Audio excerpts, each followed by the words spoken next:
Hey everyone, welcome back to On Purpose, the number one health podcast in the world. Thanks to each and every single one of you that come back every week to listen, learn, and grow. Now, you know that we get this amazing opportunity to sit down with minds from the worlds of celebrity and music, all the way through to experts in their field and thought leaders, business leaders.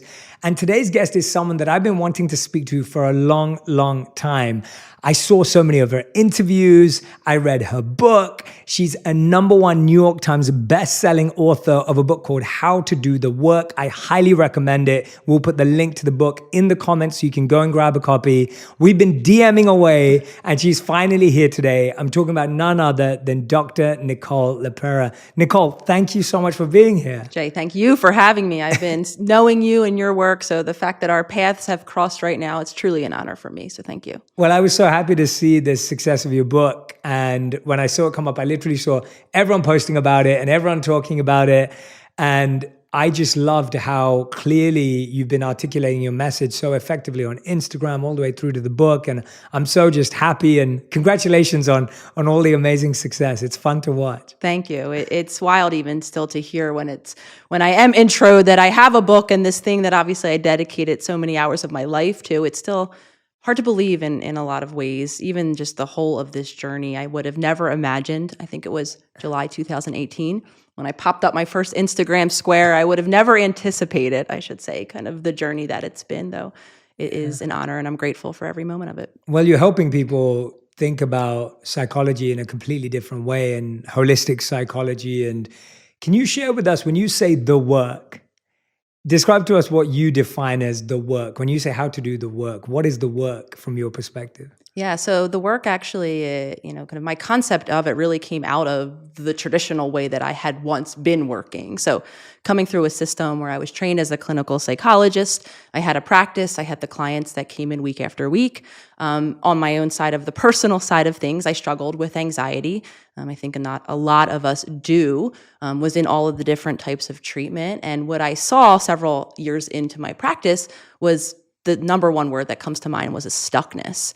All of these humans, myself included, that had increasing amounts of insight, right? Awareness. Oh, I might even know where these patterns come from that no longer serve me. And I definitely might even have a plan of action to create change, to do something different the next time so that I obviously don't have to live those consequences. Yet what I would come to see, and with increasing amounts of frustration and even hopelessness, is that inability to, as I say, bridge that gap. Mm-hmm. So for me, the concept of the work, the title of the book, really kind of illuminates the fact that it does take numerous daily choices that we begin to make each day, and that there, of course, is a reason why so many of us are stuck. So from that really low point, I would go to kind of admit, even from my own personal life, and of course, being the hired healer in the room, the person who's supposed to impart these individuals with the tools, it was quite low. I really understood one of the reasons why. It's because we weren't working what I now call holistically. In the field, we really just kind of chopped off the mind. You kind of introed by saying we talked to these minds. I was giggling because our minds are attached to a body.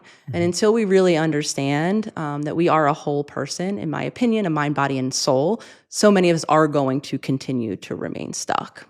Mm-hmm. And so what actually brought you to extending that out? I think we're all grown up with, spiritually, we would call the bodily concept of life like this. You're engrossed in the bodily conception of life. When was it for you that you started to realize that we were more than this body and that we were affected by more than what happens to us physically? When was that for you, and how did that come about? It was pretty much in real time with, my practice that was there, that existed. Because on the personal side of things, all of the tools that I thought I had weren't working. And I also started to kind of have breakthrough symptoms, for lack of a better word. Anxiety that was somewhat manageable was coming back again, feeling very unmanageable. And I actually started to have some physical symptoms. I started to faint. I had never had episodes of fainting. Started to forget my words mid-sentence, like beyond just, I think, the very natural, my thoughts wandered. It was a scary feeling. So it actually came in a moment of panic. When, like most of us do, I went online looking for what I was convinced at that point was probably something wrong in my brain. Yet at that point, I didn't have my why. Because when I revisited few memories of my childhood that I had, I didn't have those big glaring moments that I was taught in school might map on to memory issues or to the same symptoms, the peaks in anxiety that I was having. I didn't have any explanation. So I went online, like I said, as many of us do, searching for the medical thing that I was going to find wrong in my brain. And I actually was met with this whole new literature, specifically around epigenetics in particular, coming again from a system where I was taught your genes were it. You had the genetics that you were born with, and you really had limited ability to create change. So for me, hearing otherwise, hearing that, yes, of course, we're all born with genetic components, and then we have an environment which has multiple, aspects of it, the external events, the people around us that really do impact those genes. So I wouldn't say I believed in epigenetics at that point. It was an interesting theory. Like I say, it kind of just slightly opened the door that a very big part of me didn't feel was my story. Okay, this is great. All of these amazing stories I read. Oh, these humans create change, come back from incurable illnesses. I'm definitely going to be the person who that doesn't work for. Yet it at least opened the door of possibility. And then, of course, it took many daily small steps, as I call them, daily promises, that I kept in my own life to begin to find out how to utilize the environment around us, how to make different choices, and how to create change. So again, I would lie if I said, oh, that changed my world in one fell swoop and off I went. Absolutely not. I think us humans, we have to live the experience to believe it. However, it began my journey, because up until then, I was taught that door was closed. There was no possibility. And for those that are new to the idea of epigenetics, can you break down for us what that is and how that's something someone can start to work on sitting from the comfort of their home? Yeah, so epigenetics, does highlight the fact that we are all born and we have these inborn things, genetics, that are passed on through generations. However, it's the choices we're making. How much sleep are we getting? How much stress is in our environment? More in particularly, how much support do we have to deal with this stress? What are we eating? Are we getting the nutrients? And really the list goes on. And then an interaction between the genetic, components of us and those choices, then we start to see either symptoms, we get that diagnosis, we get that disease, if you will, or again, here comes the possibility that we don't. So the change begins, I always say, two parts to change. The one part is awareness, beginning to see from a conscious mind. I love how all of your work on presence, I couldn't agree more that it becomes the foundation for change.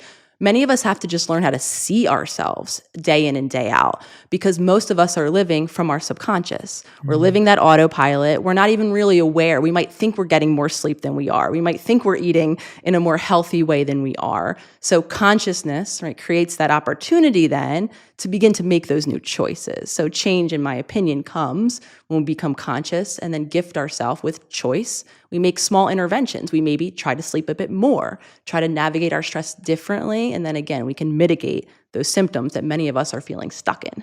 Yeah, so it really is this 360-degree view of life. Like you've talked about everything from nutrition to sleep to the choices that we make. And you use this term in your book. You say like you're your own healer.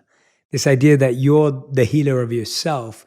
I think for a lot of us, we often look outwards for healing. Yes. We hope that someone else will come and heal us. We go to our doctors, or we may even go to a guide. And tell me about that. The power in that statement is so true, but it's almost so hard to accept often. I know sometimes, even in myself, I'll get to the point where I'm like, oh, I just want to come change my life, right? Like we always have that feeling, like someone's going to come and find me and someone's going to come and change my life. And that, whether that's come from our childhood or wherever it is, how do you empower yourself with the belief truly that you are your own healer? And how do you really accept that? What does it take to really embrace that statement as something real? Yeah, and I would agree with you. I mean, there were so many ways that I outsourced, as I say, my inner knowing. A lot of it is very conditioned. We're taught to do that. I could even make a big global statement that I think on the macro level, a lot of us in society, regardless of the culture you come from, are taught some level of that externalization, right? Whether you look to your religious sect or your family or, again, the doctor, there is someone I think that many of us have been taught taught from a very early age. Sometimes it's not even directly where we're, told this person knows better. Sometimes it's indirectly, or seeing our parent figures, our caregivers outsourcing their knowing to someone else, that then we begin to do the same thing. And I was one of those people. I mean, one might even say I was trained in a profession to be that outsourced guide for someone else. And it never sat well for a couple of different reasons. It did feel very, it kind of continued to precipitate this disempowerment, this idea that someone else knows better. And it actually brought up a question for me, which is, how could someone else know better when they didn't live our life? They don't make sense of things the way our minds make sense of things. And I learned very early on in my training that it is natural for us to assume, to hear somewhat of a similarity between maybe my story and if you were to share with me your story, and then to assume a much greater similarity. Yeah. Oh, you said anxiety. I have that. So you must have the exact same version I do. Yes. And I learned very early on in my clinical training, it was suggested to me not to do that, because we could be using the same words. We could think we mean the same things, but there's so much individual variation. So now going back to this concept of this person outside of me who has that intimate awareness of me, and or who's able to show up as me in those given moments. I mean, now it gets really silly logistically, right? No, I'm me. I need to navigate the next time that happens. So I need those tools. Peeling it back, I believe that sense of knowing, that healer, is the state that we're all born into. I do believe that we're a full, whole being, worthy even with our essence, or that thing that makes us our purpose, that we can then live out into the world, and then our conditioning happens. And now here comes in that onion analogy, right? Yes. All of the layers start to form around us, and then we become an adult who isn't living from that pure state, and again, who might have been conditioned to look outside of ourselves. So for many of us, it begins as a concept. I'm sitting here telling you, it's internal, peel back. For many of us, it becomes, when we take that first step, that begins a journey of many steps, because change, of course, doesn't happen like a light switch, like I call it. Like many of us want to, right? I flip the switch and now I'm different. Though the more we empower ourselves through that consciousness to create that change, then we can begin to embrace that reality that we can be the healer, that we can make choices that honor our best interests, and then that kind of peel back those layers and bring us back to that state of wholeness. So again, it begins as a theory, as all things do, until you begin to empower yourself to create these changes in your life. Yeah, you mentioned self-awareness a few times there, and the idea of inner knowing and self-knowing. I find that, and this is what you're speaking about, the theory versus when it turns into reality. But I find that, don't you think so many of us sometimes we're like, I know when I do that, I know what I need to change. And it's not even about shifting it to action. It's like there's this almost, it feels like an instinctive pull to do the opposite, right? And it's so strong. And from a spiritual point of view, it's described as lust, and not lust for someone you're attracted to, not in such a gross way, but lust in the sense of this unflinching reaction, pendulum swing that's pulling you away from where you truly want to be. Tell us what's happening there. Why is it that we know that we need to eat this right, healthy food, but we are so attracted to the unhealthy food? We know we should be waking up earlier and sleeping earlier to get better quality sleep, but we're not doing that. What is that pull that's kind of just holding us back almost? It feels like someone's literally grabbing us by the collar and pulling us back. Absolutely. And you used the word in your description there, instinctive. And I would go ahead and argue that it's outside of our awareness, and it feels very alluring in all of the ways. We might even have really high feelings, almost as if we can't resist it. We are rendered choiceless.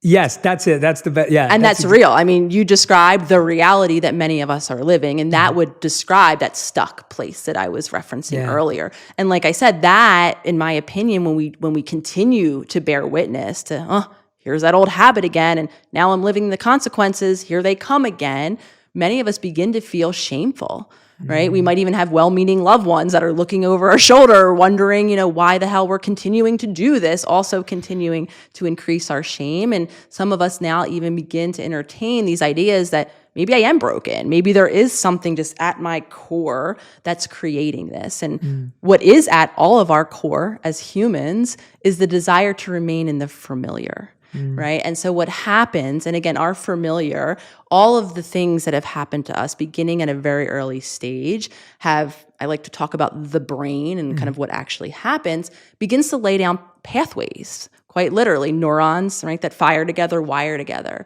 So what happens is we have all of these very rote, very patterned ways of being that many of us have been rehearsing since birth, right? We always do that same thing. Usually, again, this begins out of pain, out of experiences where we've had to adapt, right? The things that we're doing come from a certain place. Yes, they might have some long-term consequences, but usually in the immediate, we were avoiding something, some form of pain, some form of discomfort, and or we were attempting to feel loved, to feel connected to our immediate family or the people around us, the people who were in charge of meeting our needs.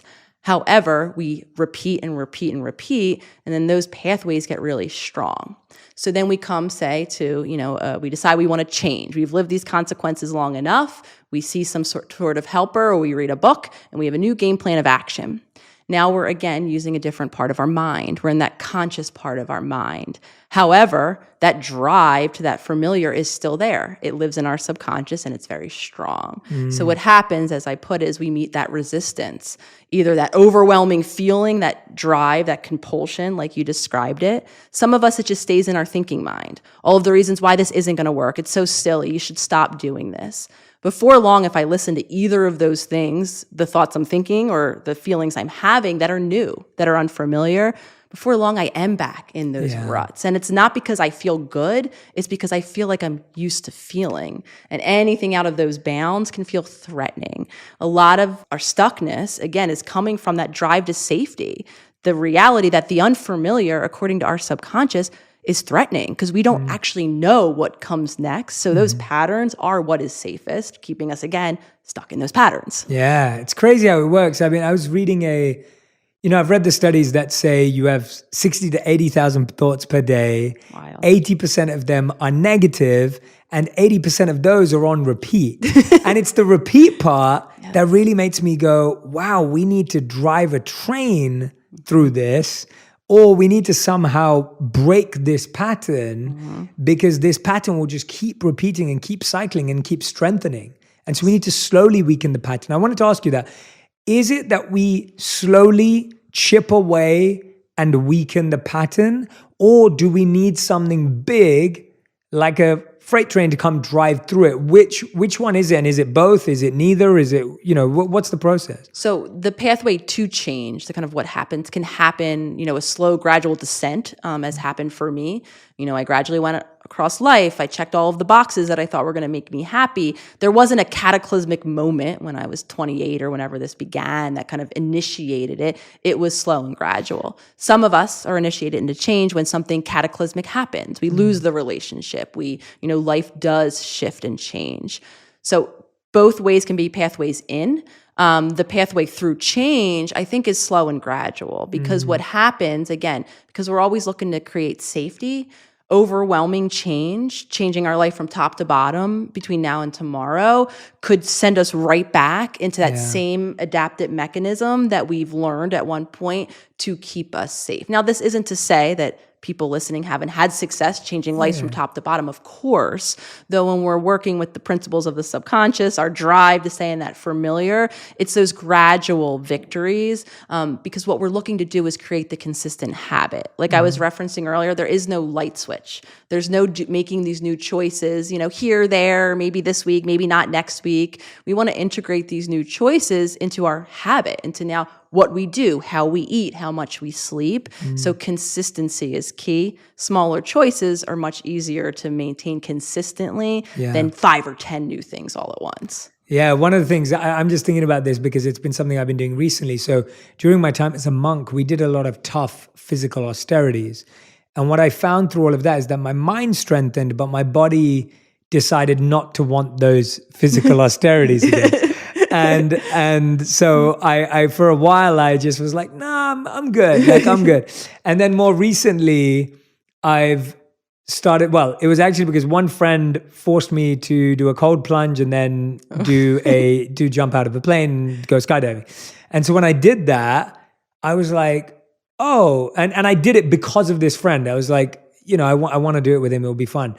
And so when I did it, it broke through an old trauma pattern, an old barrier that was in my mind, which was I don't like physically difficult things anymore because I did so many. And when I say so many, I mean things like we would sleep on cold floors. We'd wake up often if we were traveling in puddles this high, like we would, you'd be sleeping in extreme hot and cold without even thinking about it. You'd go days without eating. Like there were a lot of things that we did that were great for my mind, but for my body struggled. And so now I've started trying to do, after I had that breakthrough, so I needed to do something as radical as that, like skydiving, to feel like I could go beyond that physical discomfort. And recently I got reintroduced to, so what I found was I was like, oh wow, I had a breakthrough. And then 4 months have gone by and someone was like, do you want to do a cold plunge? And I was like, no way. And all of a sudden I was back to that old pattern. And I went again and I broke it. And then now I've been going every week. And not only am I spending longer in the cold, I'm feeling more comfortable in it. I'm understanding how I can use my breath work and meditation in the cold. And what's been fascinating for me is I'm like, I want to go every week on purpose. Because if I go every week, then that's no longer a fear anymore. And I see every week that my time gets longer, my breath gets better. I'm able to heat my body by breathing because of my breath work. I'm starting to see the power of my mind and my breath work over my body in those scenarios. So what I'm saying is I can relate to what you're saying. And that's been something very real for me in the last few months that I've been working through. But you talk a lot about these old, deep-rooted traumas and how they block us. How do we uncover the root of a trauma? I find like so often we're dealing with the branches or the leaves or the fruits of a trauma, the negative fruits, the poisonous fruits. How do you figure out what the root of a trauma is? Yeah, really good question. I was giggling when you were sharing all of that because I very much, my body, I run. Yeah. I did not have all of that training in doing difficult things, though I was an athlete and still, and I share this often within my community, that first thought when I go on that hike, that the elevation starts right from the beginning. I'm not even 20 steps in. I'm like, maybe I don't really want to be hiking today. And just for me in that moment, identifying that's the old voice. Yes. And I can gift myself with choice, I can choose to say, you know what, my body is fatigued right now and I will listen to it, or I can identify it as being, that old voice. So getting to a root of trauma, speaking of voices, a lot of the voices we are hearing, like you said, those negative voices in our head, the very patterned ones, the habitual ones, I call them, those are stories. They can be a big indicator of the root of trauma in a sense. So to be clear, because I am asked often, do we have to know, So the gist of this question is there an uncovering? Do we have to go back to that moment or those many moments that began this trauma? And I'm often asked, because when I share my story, part of it includes a large absence of those early memories, of really memories up until the more recent past for me. So reviewing my childhood for me in that kind of movie screened way to find the root is quite difficult because I don't have those. So, the natural question that follows is, if I can't find the exact root, can I heal it? Yeah. So while I'll say those stories are helpful, those patterns, those reactions that we have, those activating moments, they can all give us clues to actually have the particular moment in all of its details is, in my opinion, not possible for some of us and not necessarily fully necessary for others, because what we can work with is the pattern we're stuck in because it contains it, The book, The Body Keeps the Score, was one of the first, offerings of this idea, this concept that our body is remembering. So even if my mind, can't put on that movie and say, oh, that's where it began to happen, my body is reenacting it in a moment that's similar to that moment. So our start point can be, what are those patterns, If I can drop into my mind, first becoming aware of how busy it is, how many thoughts are running through it, and then I can begin to watch. And most of us will begin to see the story that we've made of us, the story that we've made of our relationships, our path in life, whatever it might be. The patterns is where we want to begin our exploration. And again, we can just start with, where are we stuck, What happens when I feel a really big emotion? That's a great place to begin looking. Oftentimes, that's something interpersonal, right? That happens in our relationships when I start to feel something really big, and then we can drop in, okay, what is the story I've told myself about this really big thing? What am I doing, right, to create safety in this moment? And then, of course, can I begin to make new choices? So to get to the root, we can start where we are, and we can start in those very patterned ways, the things that we can see ourselves day in and day out once we're watching with consciousness, where we're becoming stuck. That can be our entry point for the work. Got it. That makes a lot of sense. Thank you for clarifying that. I think that's such a great distinction between the root and the pattern, and the recognition that you don't need to do that if you can't, and it's not possible, and that's not going to stop you from healing, which I think is going to be so good for so many people to hear, because I think you can almost get lost in the trap of like, yes, where did this start? Where was that moment? Was it this? Was it that? And that can just debilitate you even more, I guess. So, and ultimately, the knowing of the story still remains in our thinking mind, right? I can go back and maybe even just tell the story, as sometimes our therapy does. It offers like this continuous just telling of my story. But again, kind of bringing this whole conversation full circle, until I learn how to embody a new response in that moment, my story remains in my mind, right? So even unearthing the cause of it won't shift then how my body reacts in that moment, won't allow me to then integrate a new feeling or make a new choice so that I can actually create change. Got it. That makes sense. What are some of the practices and methods that you've used, learned, ones that you've shared with people, practical things that people can do that you think have really moved the needle for people in this regard? Whether that's awareness of a trauma, whether that's starting the healing process. What have been some of your favorite ones? I'm intrigued. Yeah. So I think the most impactful one is the one that keeps coming up with that idea of consciousness. First becoming aware of how unconscious many of us are living. By now, we've all heard the word autopilot. We all know that upwards of 90% of our day, we're in it. It becomes really impactful when you actually see it, right? When you see yourself, no sooner opening your eyes and shifting right into that same thing you do first thing every morning, right? Being able to bear witness from the conscious mind creates, in my opinion, the greatest impact. Because what most of us see is how unconscious we are, how we're not even giving ourselves the opportunity to make a new choice because we're not there. We're not in the present moment. We're not able to shift our attention from wherever else it might be. For many of us, it's lost in our thinking mind, ruminating about the fight this morning, worrying about tomorrow. If you're like me, you might just be somewhere else. I call it my spaceship. I just know I'm not here. So for many of us, building those choices in throughout the day, suggestions I often give, because we all walk around with a phone, set an alarm for random times throughout your waking day, right? So you don't even remember that you set an alarm, and at 1:30 your phone's buzzing. Why is it buzzing?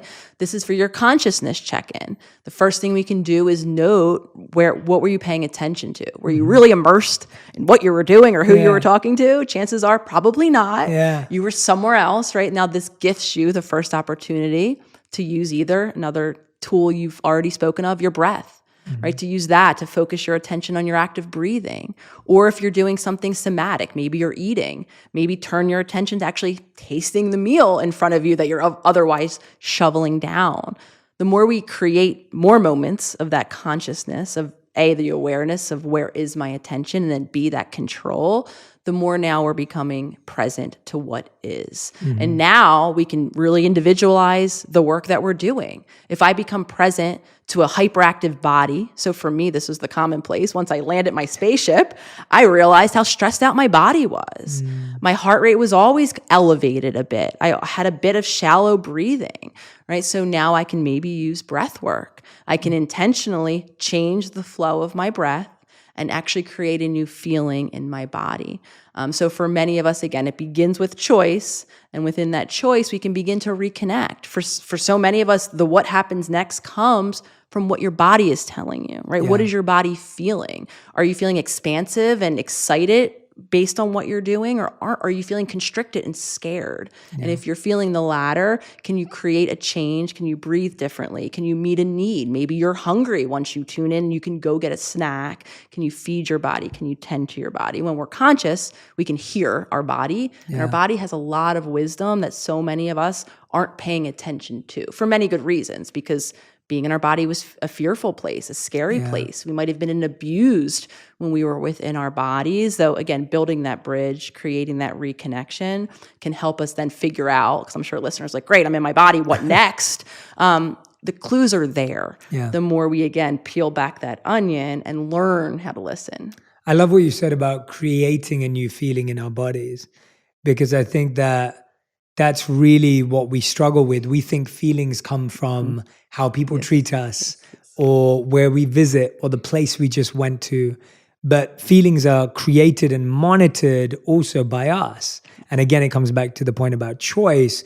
But the idea that I say this all the time, like before I go on stage, I haven't done it for so long and I miss it. But whenever I go on stage, I still get nervous. And I've been public speaking since I was 11 years old and have done it religiously, and I will still get nervous. And I have learned to realize that that shows I care. And so I feel good about that. So now when I feel that nervousness, I'm not feeling nervousness, I'm feeling care and compassion. I'm thinking, I care about my audience. I care about how I'm going to serve today. I care about my connection with them today. So that is why I'm feeling this way.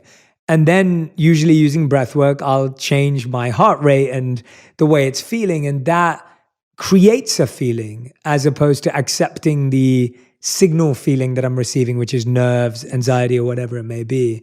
Of course, it becomes harder when it's been so repeated, and that's what we've been breaking down. I want to know, when you talk about holistic, I want to hear more about the spiritual soul side of your work and where you've found that integration between that and science and the deep resets that you've done over the years. I'm intrigued to find what are some of the parallels, or what are some of your own personal spiritual quests or curiosities that you might be on right now that you could possibly share with us? Yeah, absolutely. And I appreciate you asking, because that is the third component, right? So we've talked about body. And I do believe that there's a soul, a spiritual entity, whether we want to call it that or essence, that makes us us. And I'm speaking this from a diehard scientist, that if you would have asked me about a decade ago, if anything religious-based, anything spirituality-based, I would have turned a blind eye to it. I wouldn't have believed in it. Because again, it wasn't at that point, to my knowledge at least, mapped on in the science of knowing. So again, this wasn't something for me that was an always part of my journey. This was something I've come to discover. And what I've come to discover in the simplest way that I describe what soul or spirit is to me is the uniqueness that makes each of us different. Right? There's something in me that's going to give me the life experience, the personality, the me-ness that's different from you.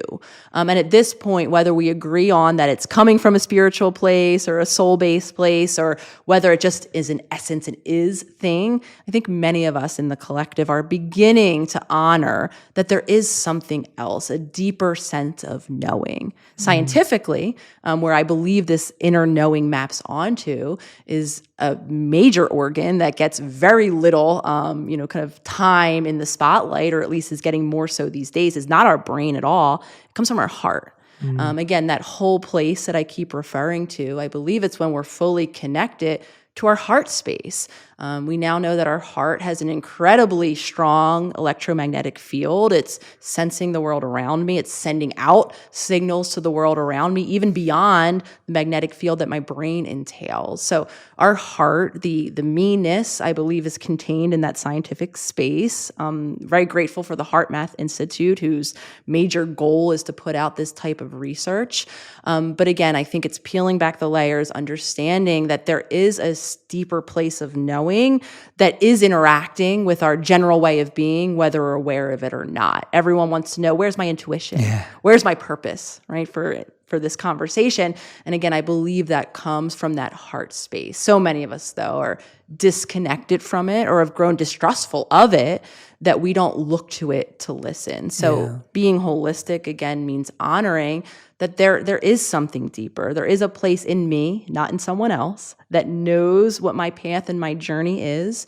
And again, it's cultivating that connection and beginning to listen. And then, of course, walking forth in that truth, regardless of what the world around me is doing or saying about it, which is a whole other, kind of aspect of doing and living in the work that I think many of us are up against these days. Yeah, absolutely. Thank you so much for sharing that too. And I love hearing, I think for so many years when you look at some of the most phenomenal scientists of all time, like whether it's Einstein or, others who've been able to bring together spirituality and science so wonderfully. And I always love hearing that kind of integration and integrated approach, because I do think we need both to have a healthy and powerful and insightful conversation about how we feel. I love what you're sharing about the heart. How do people start to notice the difference in the voices in their head between their heart, their mind, their ego stories? Like, is there a way? Have you found a way? Have you come across something that has helped you notice the difference between when your heart is involved in a conversation? Yeah, and I think so. Again, first is the practice of looking. And I'm saying that very intentionally because I don't think, for many different reasons, one of which being intimidation, we don't look inward. We don't take a moment to turn off the now endless distractions of our external world and even give ourselves the opportunity to begin to differentiate those voices. We're always stimulated externally or in our thinking mind, right? So for some of us, even suggesting, right, turning it off even before you go to bed and not bringing your phone in and just giving yourself a moment of quiet when we can turn inward. For many of us, oh, that's too close to meditation and it's too scary in there and I don't want to. So for a lot of us, it's just beginning to practice, walking through that discomfort so that I can begin to drop in and listen. To more specifically answer the question, our heart talks not in erratic. It doesn't knock us over the head, right? In something that feels overwhelming. It's kind of there. And it's just like a softer, though still understandable and hearable message. Anything that feels frenetic, anything that feels repetitive, right? Our heart's not going to on repeat tell us the same thing like our monkey mind is, right? So our heart is going to be that just like kind of behind there slow urge that's not going to feel, I think, the spike of energy that many of us are used to, or again, the repetitiveness that many of us are used to hearing in our thinking mind. And all of this becomes clearer when we begin to spend time inward, right? When you begin to notice the nature of your thought, whoever's listening, and how your thoughts kind of are reiterative and are very kind of amplified in some ways, and then learning what it's not sometimes can lead us on the road to what it is. Yes, that makes a lot of sense. I like that. And you're so right. It does take that. Like, I know that the way I try and do it is for a long, long time, and I've probably mentioned this a couple of times, but I'll write down every choice I have or every opportunity I have in front of me when I'm trying to make a decision, for example. And I'll write above it the word of where I think that's coming from. So it could be like ego. Like I would choose that because it will be good for my ego. Like my ego will feel good. Or I would choose that because it will make me money. And that will be the reason. So wealth or money would be above it. And then I'm like, oh, I would choose that because I love it. Like I would choose to do that because I love it. I choose to do that because whatever. And I found that that's really helped me be really clear about looking at like, what would make me choose that? Like, what would be my reason for choosing that option, opportunity, job, item of work, whatever it may be.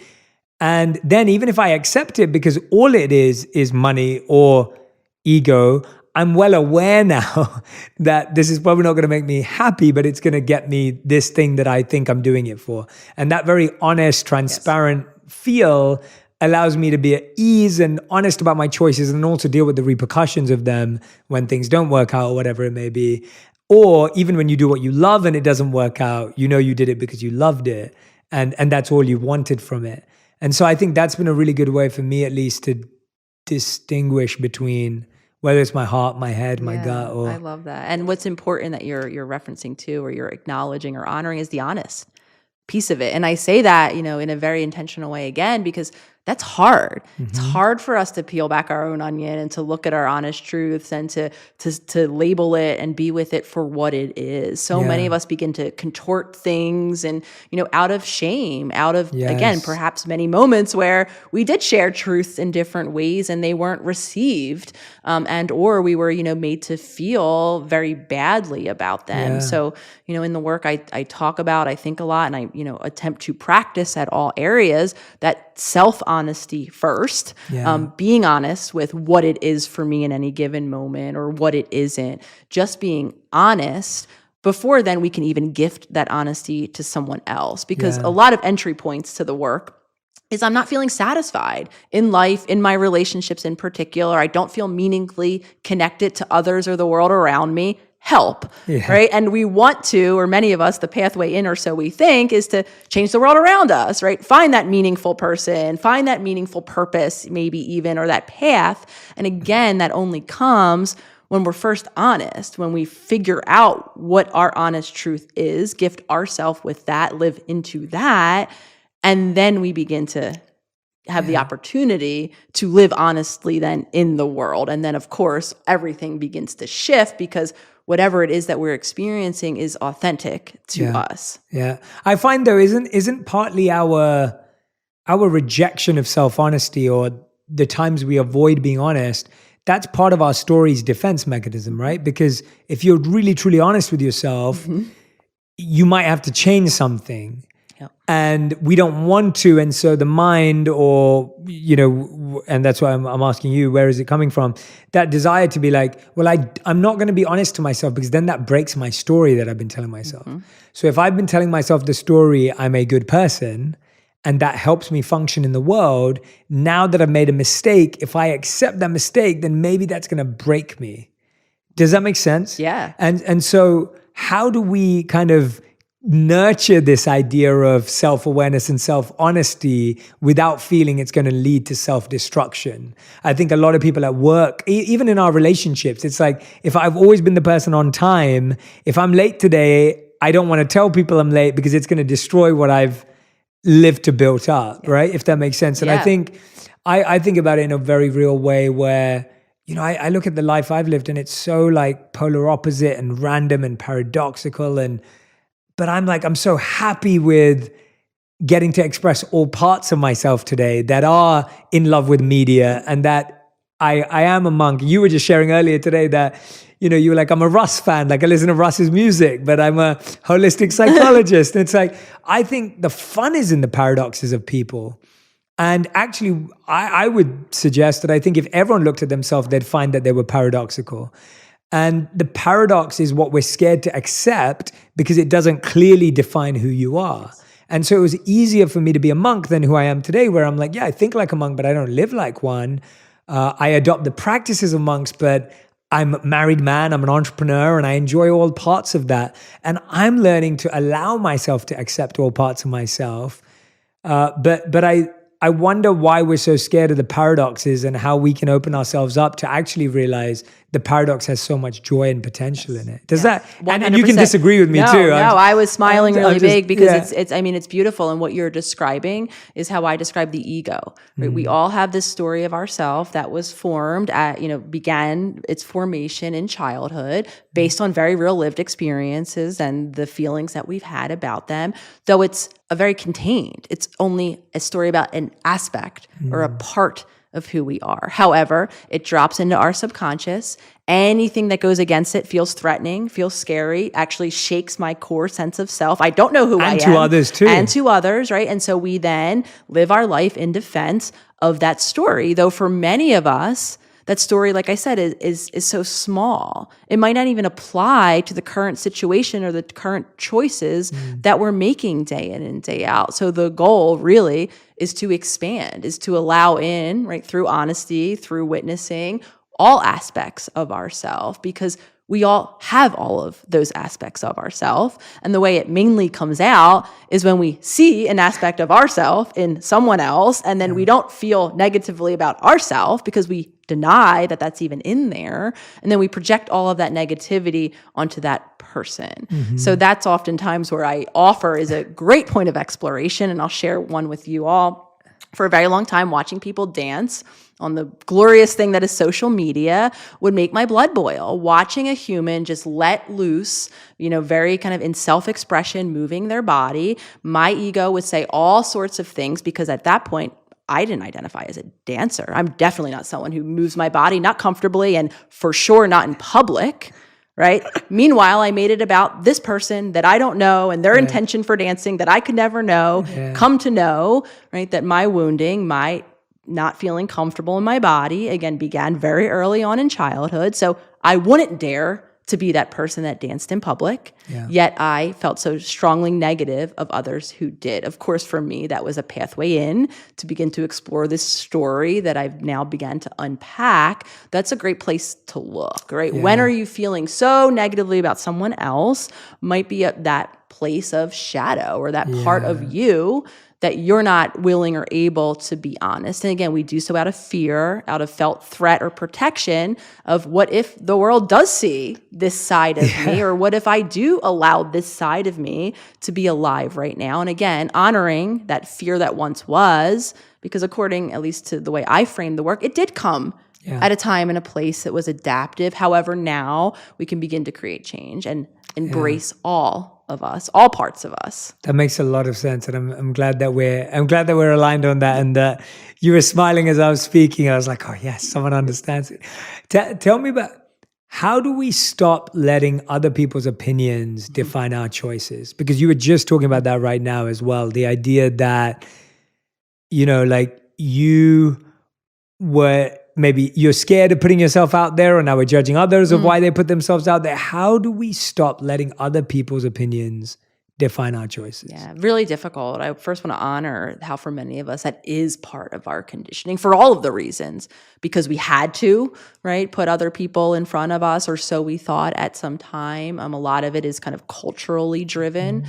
And again, it becomes our conditioning. It becomes what we do. And then we fear, right, kind of doing our own thing. We feel being judged. We fear being misunderstood. We fear all of the things associated with living in truth that might differ from the world around us. And again, there's no hack way except to practice, right, to get so connected to your truth that it doesn't mean that it won't feel painful or discouraging when someone maybe misinterprets or doesn't view you the way you imagine yourself to be in any given moment, though it also doesn't mean that you have to take their opinion or their perception over your own, right? There's always that space, I call it kind of, hearing and taking in the feedback, because feedback can be helpful. Feedback from someone who's not me offers me the distance that I might not be able to see, that objectivity that sometimes comes with the distance, and maybe the cold hard truth that sometimes comes within that objectivity that can help me. However, only if I so choose. So I always kind of describe a process of hearing, right, the feedback, and then taking it and then deciding for yourself, right? Trying on for size, seeing if it maybe you would like it to not apply, and maybe it does, though not just taking it because someone else told you to, or someone else is perceiving you in that way. It really is up to us. Hear what someone's saying, and now observe for yourself. Do you do that thing that they're saying you're doing, that, in that moment? You are the one who gets to choose. And especially, of course, for those of us who are living on social media with many different eyes of many different people at different distances from us, the feedback can be there. It can be overwhelming, and it can be very misunderstanding. Though when you have that confidence, when you know, right, that you're aligned internally, and when you do see all of the moments, if we're honest, that you are misinterpreting other people, you can make space, I think, for other people doing that for you. I love that. That's what I found. It's like I almost find when I'm judgmental of others, like you were saying about.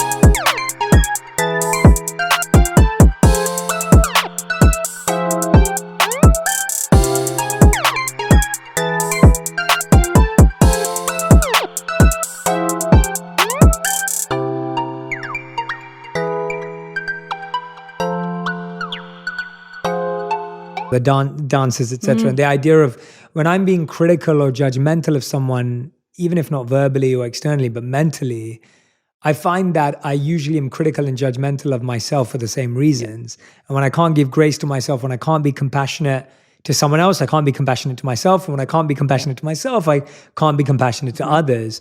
And that's just been it's such a difficult thing to play with. But when you kind of have that light bulb moment, it becomes so clear. It's like, well, wait a minute. How would I want to be perceived if I'd just gone through that? Whether it was a divorce, whether it was a breakup, whether it was a failure or a mistake externally, it's like, if I've made mistakes, we've all made mistakes. Like, how would I want someone to deal with me, and how would I be feeling? And I think that, how do we start to empathize with people we don't know and people who we think are very different from us? Because I think it's easy to be compassionate and empathize with the obvious, i.e. someone doesn't have food or a home. You can offer some compassion and love. Someone has anxiety just like you do. You can offer some compassion and love. But when you see someone else who's got a different struggle and a different challenge, we actually really struggle as humans to have empathy. How do we start creating empathy for people that we can't relate to or don't agree with sometimes? Yeah. So I think, I sometimes talk in universals, sometimes try to avoid it. This is one universal that I do believe very strongly in, regardless of the very distinct differences that, our essence. We are all different.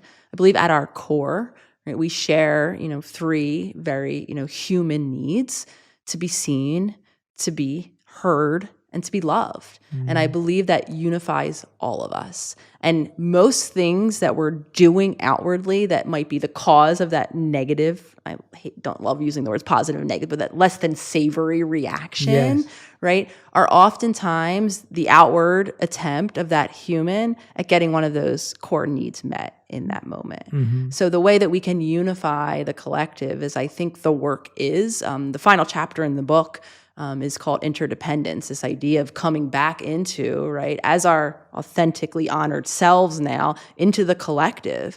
I believe we're social creatures, all of us humans, regardless if you come from a self-identified collectivist culture or not. We are humans in relationship.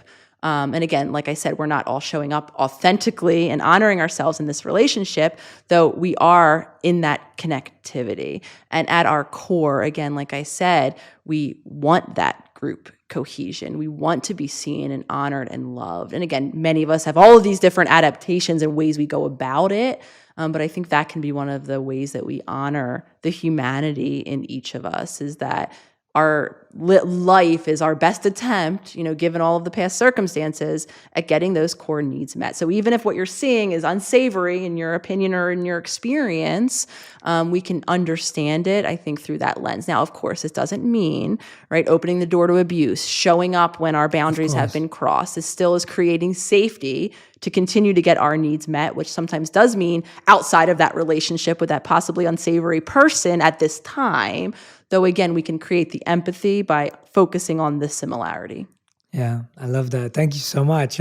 Dr. Nicole, it's been so amazing talking to you. I'm wondering if there's something I haven't asked you, or something that's in your heart right now that you feel everyone needs to hear, that you want to share, that maybe even something you've been reflecting on lately. Would there be a message that you think everyone needs to hear and experience? I think the message that I am always offering to share first is honoring, all of the listeners out there, the curiosity, the maybe connection to your work, but just showing up. I think we diminish all of the things that we do for ourselves each and every day, or we write them off as not enough.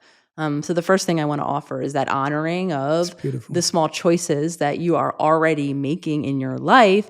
And again, honoring the moment that you're living in your life, because you're there. Your journey has brought you there for a reason. Maybe it's not a moment you want to stay in, though within that moment, like we've been talking about this whole episode, allows us to begin to make those new choices. So anyone listening can start right where they're at. Right? There's no prerequisite for healing, for changing, for doing the work. This moment might be the moment you become present, the moment you develop that consciousness, and then build together those moments. And I'm here to share, still on my journey, not done. I don't believe there is that done place. Definitely not, yeah. Though I'm not where I once was. And I'm excited now to see into that unknown, that which was once scary and to be avoidable. I'm curious to see where my journey goes. Yeah, I love that. Thank you so much for sharing that. I think that that message around honoring is just so powerful. You know, we can get 9 things right that week, and we'll focus on that one thing we got wrong and make it huge and make it feel like 9 things we got wrong. And so I love that. I want to honor our audience, as Nicole's suggesting, honor each and every one of you in our community and family for showing up and being here and listening every single week. So thank you so much. Nicole, we end every episode with a final 5, as you know, the fast 5. So I'm going to ask you 5 questions that need to be answered in 1 word to 1 sentence maximum. All right. I believe a sentence is roughly 7 words, maybe. I don't know. I just made that up. So are you ready for your final 5? I'm ready, and I will attempt. I am wordy, so I will attempt to keep it short. Amazing. All right. Question number 1. What is the best advice you've ever received? Not to assume. Good. I like that advice. What's the worst advice you've ever received? Worst advice I ever received is that consciousness or being present, mindfulness isn't important. Wow. I'm surprised. I had an advisor when I was trying to do my dissertation involving mindfulness. I was actually told that verbatim. I knew that there was something suspect about that piece of advice. Where did that come from for them? I'm intrigued. And you don't have to go into it if you don't want to. I believe it came from a mindset of genetics. That was it. Right. You know, you had this chip and there was nothing else that was going to override that, kind of squashing the power of consciousness that I was starting to kind of wonder. And it took me many years to be able to utilize that. I would be lying if I said, I tucked it in my belt and just became conscious nonetheless and continued to change, and I didn't. Again, it took me years to action on that practice, though. That was told to me, and I'm happy I did not listen, of course. Amazing. All right, question number. I made you extend that answer, so you're doing. So that's great. Not my fault. Yeah, that is not your fault. I'm taking. That was my fault. I was like, ooh. Question number 3. How would you define your current purpose? How would I define my current purpose? Living heart-centered. I think that's where I am at on my journey, and it also is informing a lot of the teaching and the work that I am and will continue to be putting out. Beautiful. Question number 4. What's the first thing you try and do in the morning and the last thing you do at night? First thing I try and do is not look at my phone and take a moment for me. I say try because there are moments where I don't. And the last thing I do at night is same thing. I don't bring, just be internal. Yeah. Love that. All right, 5th and final question. If you could create one law that everyone in the world had to follow, what would it be? One law.